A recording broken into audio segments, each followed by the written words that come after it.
Our average tariff on agricultural goods is 5%, but India's average tariff is 39%. You understand the trend here. Our trade deficit, driven by these non-reciprocal conditions, is a manifestation of the loss of the nation's ability to make, to grow, to build. Thank you, Chairman Crapo, Ranking Member Wyden, and members of the committee. I appreciate you taking the time today for this hearing. Last Wednesday, President Trump declared a national emergency in response to the large and persistent trade deficit that has built up in recent years. This deficit is driven in part by non-reciprocal tariffs, trading barriers, and other economic policies pursued by our foreign trading partners. The situation is urgent.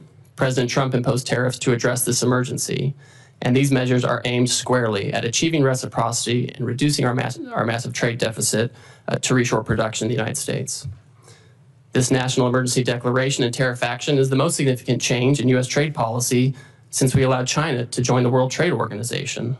The American working class, in particular, has suffered concentrated losses from the so-called China shock and other adverse effects of past trade policy and the conditions that give rise to this massive trade deficit.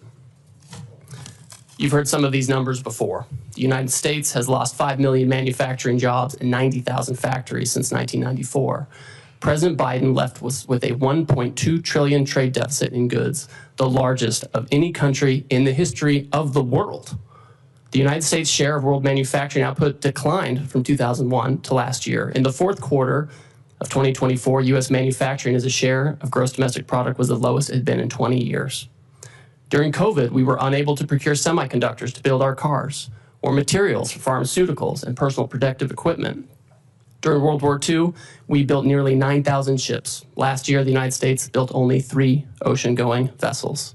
Our agricultural trade balance, which historically resulted in trade surpluses for our farmers, was in deficit the last 2 years of the Biden administration and likely will take some time to recover. These are all serious indicators of an economic and national security emergency, and we can't ignore it.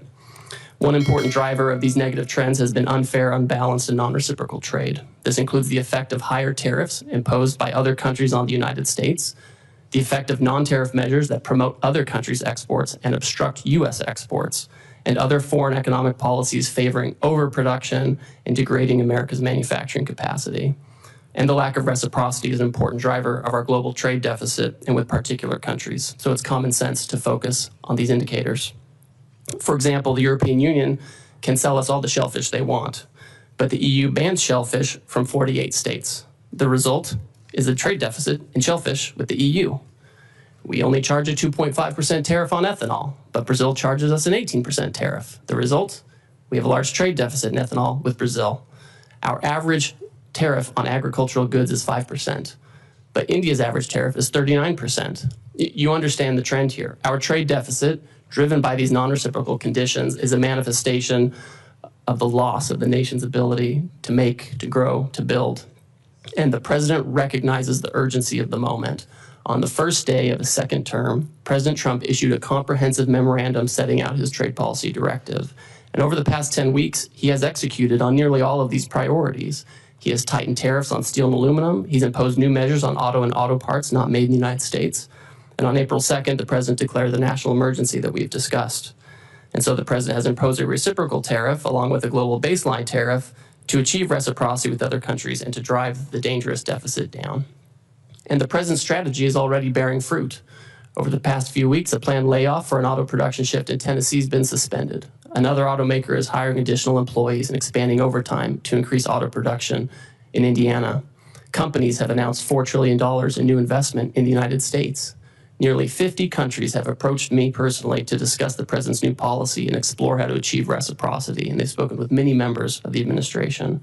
Several of these countries, such as Argentina, Vietnam, India, and Israel, have suggested that they will reduce their tariffs and non-tariff barriers in line with the president's policy. And these obviously are welcome moves.